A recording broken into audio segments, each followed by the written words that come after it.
Here's question 2. This question is one that I don't think I have ever been asked as far as to answer it publicly. It's really a 2-part question. Here's the first question. How do you baptize someone? Now, folks, that's just a plain, simple, practical question. I've never been asked that. You know that? Nobody's ever walked up to me and said, Vic, how do you baptize someone? Never been asked that before. We're going to talk about that, believe it or not. But the second question was this. Does the type of body of water in which a person is immersed important? Did you know there are some individuals who believe that baptism must take place in a running body of water like a river? That's what they acknowledge. That's what they say. So let's answer the second part, and we'll come back to the first part in just a minute. Second question was, what is the body of water important? And folks, the answer to that question is absolutely no. The body of water, the type of body of water, means absolutely nothing as far as baptism is concerned. An individual can be baptized in a river just like John baptized individuals in the River Jordan. But if an individual came forward tonight, we could go right down to the Atlantic Ocean, could we not? We could take that individual and we could just baptize him right there in the Atlantic Ocean. Salt water and all. It's still water, isn't it? Individuals have been baptized in swimming pools. In fact, I baptized my oldest daughter in a swimming pool at a Christian camp. And there are many, many baptisms that take place at camp. And individuals are baptized in a swimming pool. We could also baptize in a horse trough, could we not? Get enough water in a horse trough so that that individual can be totally, completely covered up, and you can baptize them in that horse trough. We used to go down to the jail in Paris, Tennessee, and teach individuals, and all of a sudden one of those inmates would want to be baptized. Well, they're not going to let him out of the jail. So we purchased this big trough, a black trough. We'd take it down there. We'd tell the jailers that he wanted to be baptized. They'd fill up that trough for us. If it were cold, they'd put it out there in the heat, hoping that the sun would warm up that water. And we go down there, and that person would lay in that trough, and we just baptized the individual. Folks, he was covered up. He was immersed. He was baptized. How about this one? A baptistry. That's what we have behind us, isn't it? And you can be baptized, and we baptized several in the baptistry. Had one last week, didn't we? Folks, that's exciting when you have a baptism right here at the building. And how about this one? Just in an old ditch. Went down to Guyana, South America. And one of the first things the preacher told us was this: guys, if y'all are out there in the field and somebody wants to be baptized, don't you dare do it. Now, I'd never been told that before. He said, let me do it. Because you see, the places where you baptize a person down there are very limited, folks. And guess where we baptized one? Right in a ditch, right beside the church building. Down into the water those two individuals went. The preacher baptized that individual. Out of the water they came, and from the knees down they were aqua blue. He said, you see this? He says, that's why you Americans don't get down in that. He said, you'd get sick as a dog if you went down into that. But you see, he'd been in that kind of water all of his life. Folks, not a quarter mile down the road. You could just look down the road there, and there was these kids jumping off a bridge into that water. Just a little bit farther down the road, there was a woman down there. She was washing clothes in that same water. Individuals took baths in that same water. Folks, it'd make me sick, but not them. He took that man down there, baptized him. Both of them came up, and both of them were living the next day just fine. But you can baptize somebody in a ditch if you want to. Here's the point. It's not the body of water, is it? And I can prove that from Acts 8, verse 36.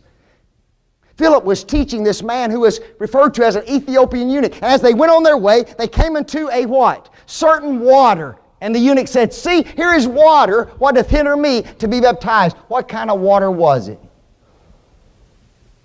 Was it a river? Was it an ocean? Was it a pond? Was it a lake? There's not one person on the face of this earth who knows. Not now. Not one person can tell me what kind of body of water it was. It could have been any of those. It could have been a ditch for all we know. Because you see, the important thing, folks, is not the type of water in which an individual is baptized. It is there enough water there so an individual can be fully, completely immersed in that water? You turn to John chapter 3, verse 23. The Bible says, "And John was baptizing in Enon near to Salem because there was" what? "Much water there.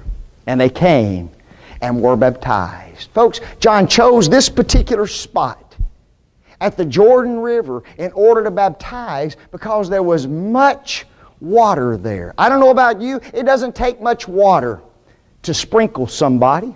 It doesn't take much water to pour a little water on an individual's head, but it takes much water in order to baptize some people, doesn't it? You've got to go down into the water, and you've got to cover that individual up. You've got to completely immerse that individual. He's got to be fully covered, and then he arises as a new creature in Christ Jesus. The very definition of baptism, isn't it? Folks, it's not the type of body of water, it's the amount of water. Enough water to completely, fully immerse someone into Christ. Now, the first part of the question. How do you baptize somebody? I don't know if you'll ever need this or not, but you're about to get it. Okay? Let's look at the first part, the confession. Folks, in Acts the 8th chapter, there was that eunuch, wasn't he? Desiring baptism. And he asked, "See, here is water. What doth hinder me to be baptized?" And Philip's immediate response was this: "If thou believest with all thine heart, thou mayest." And he said, "I believe Jesus is the Son of God." Folks, that was the good confession, wasn't it? According to Matthew 10:32, Romans 10, verses 9 and 10, the good confession is absolutely essential to the salvation of the soul. Now, there's two ways that I've seen individuals take this good confession. Sometimes the individual is down front, and the confession is made right down here, down front, just the way Emily did it last week. Larry looked at her and asked her, "Do you believe Jesus is the Christ, the Son of God?" "I do." The good confession. Sometimes the individual goes, gets changed, meets the preacher in the baptistry, and before the baptism, before the immersion, the preacher stands there and what does he say? "Do you believe Jesus is the Christ, the Son of God?" And the individual acknowledges, "Yes, I believe that Jesus is the Son of God." So folks, there's got to be the good confession prior to the baptism. Now I've asked Bryce to come up here, and he's going to help me just a little bit. He's nervous. He's on the front row. "Oh, what's the preacher going to do to me?" Okay. I told him I'm not going to do anything bad to him. Just come stand right here. How do you baptize somebody? Now, folks, every preacher has their way of doing it. My way may not be your way, but my way is the right way. Okay. I'm just kidding. Okay. Now, what if Bryce wanted to be baptized? I'd get him in the baptistry, and the first thing I'd do, I'd grab his hand, and I'd say, "Now put your hand right here," and I'd grab his wrist.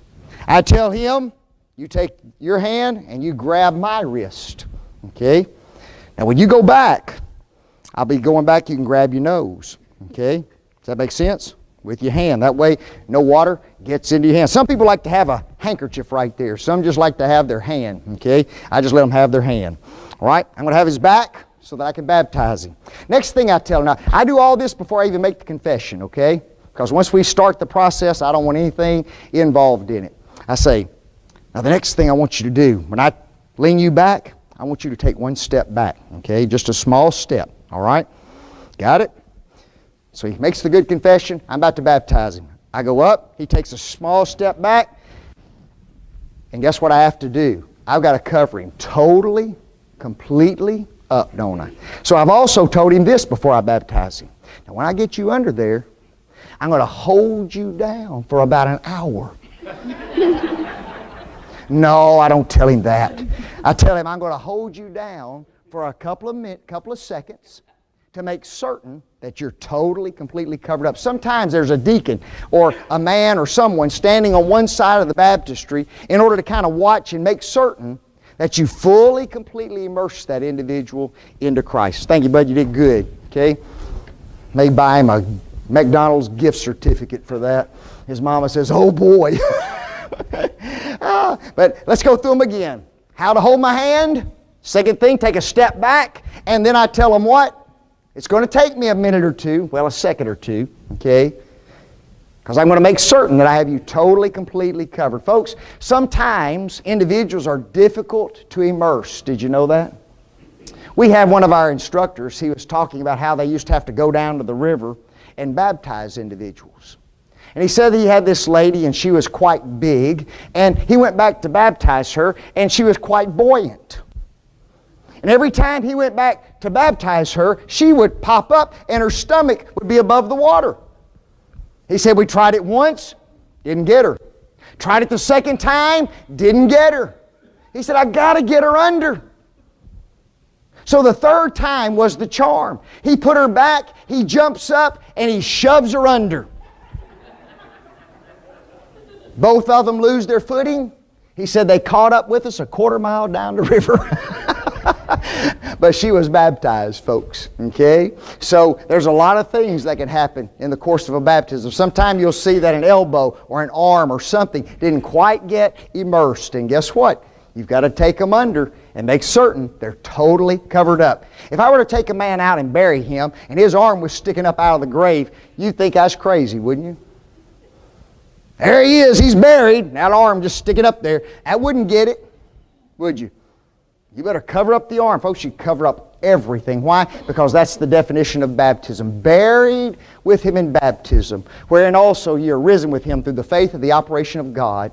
Colossians chapter 2, verse 12. Thanks, buddy. I appreciate it.